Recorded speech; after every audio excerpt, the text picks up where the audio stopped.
Isang mapagpalang araw po sa ating lahat.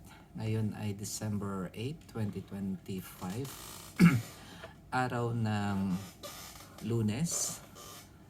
At ito ay kapistahan ng Immaculate Conception ng ating mahal na Birheng Maria. Kung hindi ako nagkakamali, walang pasok ngayon sa Pilipinas, walang trabaho. Holiday. So basahin po natin ang ating mabuting balita sa araw na ito ayon kay San Lucas chapter 1 verse 26 hanggang 38. Papuri sa iyo, Panginoon.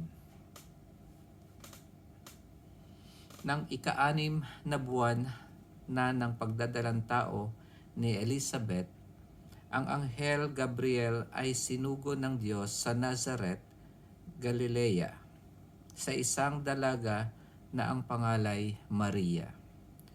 Siya'y nakatakdang ikasal kay Jose, isang lalaki buhat sa lipi ni Haring David. Paglapit ng anghel sa kinaroroonan ng dalaga, binati niya ito, "Matuwa ka, ikaw ay kalugod-lugod sa Diyos," wika niya. "Sumasaiyo ang Panginoon." Nagulumihanan si Maria sa gayong pangungusap at inisip niyang mabuti kung ano ang kahulugan niyon. Kaya't sinabi sa kanya ng anghel, "Huwag kang matakot, Maria, sapagkat kinalulugdan ka ng Diyos. Makinig ka. Ikaw ay maglilihi at manganganak ng isang lalaki at siya'y tatawagin mong Jesus. Magiging dakila siya at tatawaging anak ng kataas-taasan. Ibibigay sa kanya ng Panginoong Diyos ang trono ng kanyang amang si David. Maghahari siya sa angkan ni Jacob magpakailanman at ang kanyang paghahari ay walang hanggan."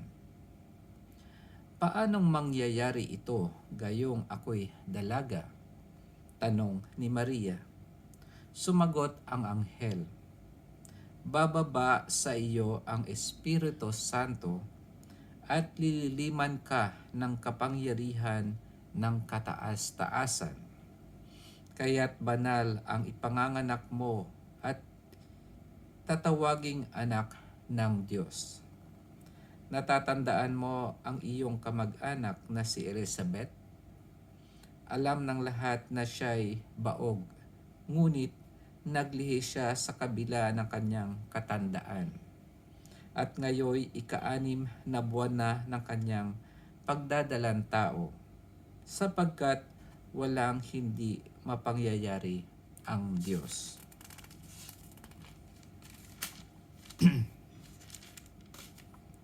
Sumagot si Maria, "Ako'y alipin ng Panginoon, mangyari sa akin ang iyong sinabi." At nilisan siya ng anghel. Ito ang mabuting balita ng ating Panginoon. Pinupuri ka namin, Panginoong Hesukristo.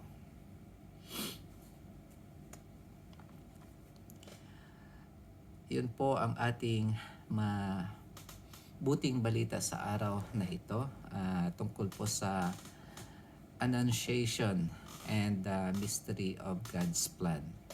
Meron po akong notes dito kasi yung nakaraang Bible study namin is ito yung naging topic verse namin. So ito po ay nasa English at medyo babasahin ko sa English o kaya itatagalog ko rin minsan. So, introduction natin is minsan yung story ni Maria at ni Jose ay tinitingnan natin sa modern eyes natin. Pero kung babalikan natin yung panahon 2,000 years ago, mas lalo nating ma-appreciate kung gaano kalalim yung annunciation na nangyari dito sa ating mabuting balita. Ngayon, i-explore natin kung ano yung plano ng Diyos na ibinigay sa buhay ni Maria na matatransform ah, lahat ng bagay na kanyang nalalaman. Unang-una, yung para maintindihan natin yung sitwasyon ni Mary, tingnan natin yung yung Hudyo, yung kung papaano ginagawa yung kasal ng Hudyo ng mga panahon na iyon. Yung kasal ng mga Hudyo ay mayroong dalawang parts bago tuluyan silang ikasal.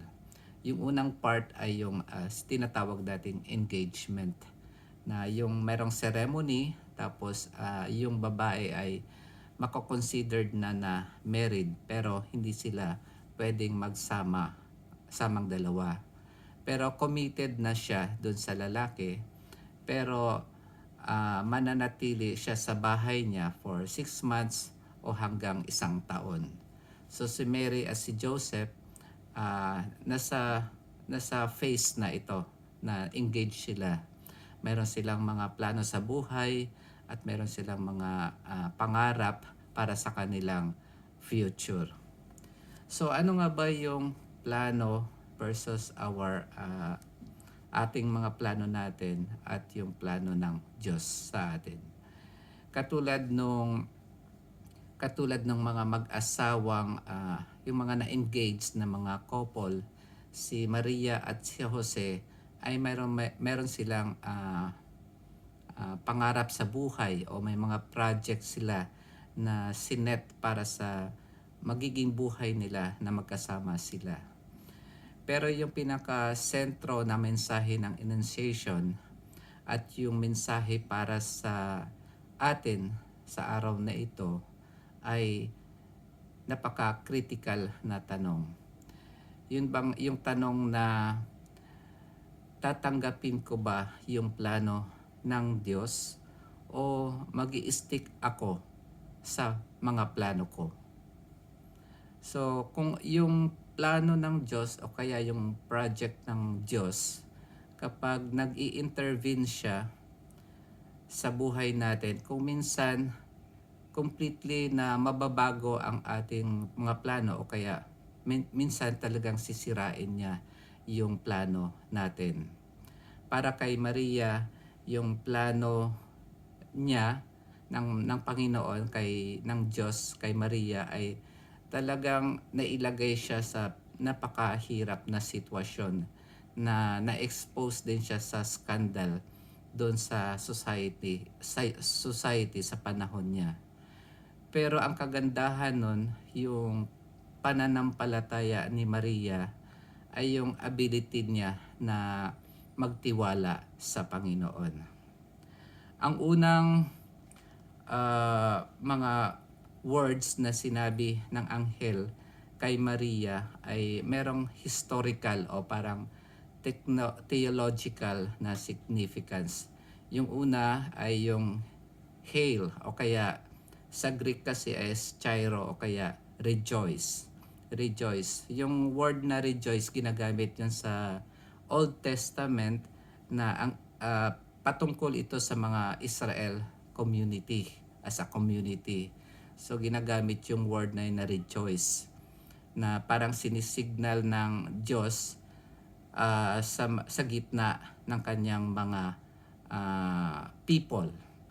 Pero itong anghel, ginamit din ito kay Maria, yung word na rejoice. Ito yung unang beses na ginamit sa isang tao, yung word na rejoice. So, sa pamamagitan ni Maria, yung kagalakan ay na-address para sa buong humanity. Bakit nga ba rejoice? Kasi si Maria ay magiging bagong templo ng Diyos at ang Diyos ay papasok sa kanyang sinapupunan.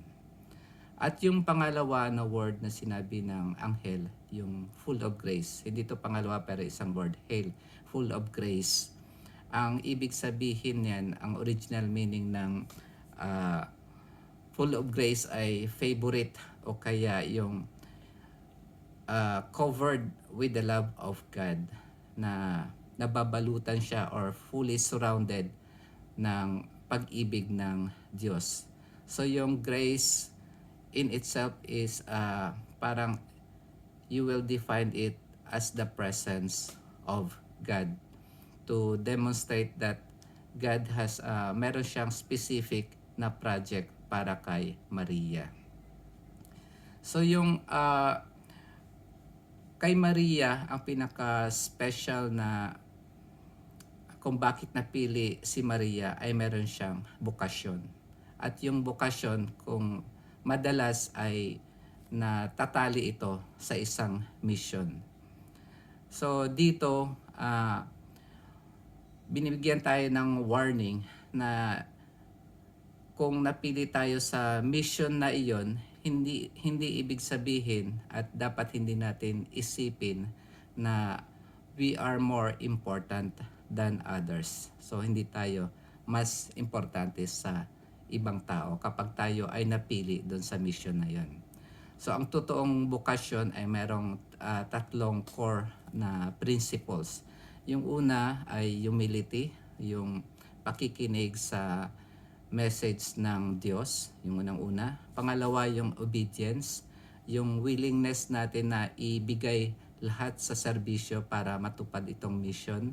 At yung pangatlo ay dedication, yung enthusiasm natin na ma-fulfill itong kalooban ng Diyos. So, sa lahat tayong Kristiyano na nabaptize, ang pinaka-main o pangunahin nating vocation ay to be a witness to the gospels, o kaya tayo ay magpatotoo sa mabuting balita. So ang dineliver na message ng anghel kay Maria ay para to conceive a son, at ang ipapangalan niya ay Jesus. Ang pangalan na Jesus sa Hebrew, ang ibig sabihin nun is God save or Savior. Sa tradisyon ng mga Hudyo noon, ang pangalan ng isang tao ay ibig sabihin yon ay mission din ng isang tao. Kaya yun ang magiging mission ng ating Panginoon Jesus, to be a Savior. At sinabi rin dito ng anghel na he will be called the Son of the Most High. Yung Most High, hindi ibig sabihin na magiging distansya o malayo, na napaka-superior niya, na parang arrogante, na parang mayabang. He is high, na mataas siya dahil pwede siyang yumuko, tingnan ang mga pangangailangan ng tao, at lalong-lalo na yung mga mahihirap at mga nangangailangan ng tulong.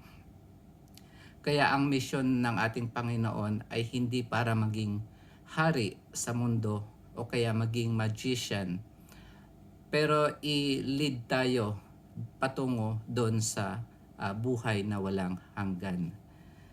Ang kanyang kapangyarihan ay para i-transform ang bawat puso ng tao para magkaroon sila ng conversion of heart. So Jesus ay iisang persona ng Diyos with two natures. Alam naman natin yan, yung divine nature and human nature. So 100% siya na human, na experience din ng pain, yung hunger, gutom, pagkauhaw, katulad din ng sa atin. So yung initial reaction ni Mary nung marinig niya yung sinabi ng anghel ay nagulimihanan siya, para siyang nalito o kaya nabalisa siya, which is normal naman yon kapag ang Diyos ay tumatawag sa atin. Sabi ng anghel ay para makomfort siya ay huwag kang matakot. So ang tanong ni Mary, papaano ito magiging mangyayari? At ang sabi nga, ang Espiritu Santo ay will overshadow her. Para mag-overshadow siya, lilimliman siya ng Espiritu Santo. Ang overshadow sa Old Testament ay merong image yan na pinapakita doon yung cloud na yan symbolized God's presence sa panahon ni Moses na encounter nila ang Diyos at sa paglalakbay ng mga Israelita. So si Mary in effect magiging new tabernacle siya or templo na magdadala ng presensya ng Diyos. So hindi maintindihan ni Mary kung ano ang ibig sabihin ng anghel. So katulad din natin, di natin alam yung mga divine mysteries na hindi natin kaya ng ating human power.